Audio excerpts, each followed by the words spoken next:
పల్లె పల్లెలో ధ్యానము చేయాలి,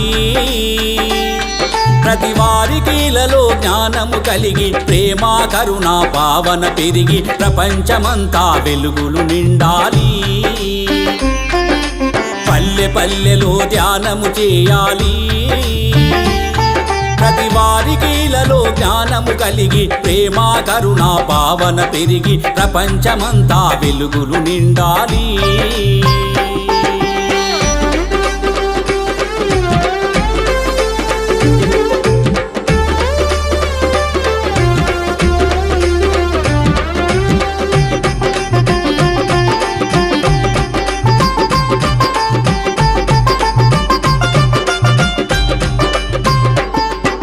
ధ్యానము చేస్తే బాధలు పోవును, ధ్యానము చేస్తే వ్యాధులు పోవును. ధ్యానము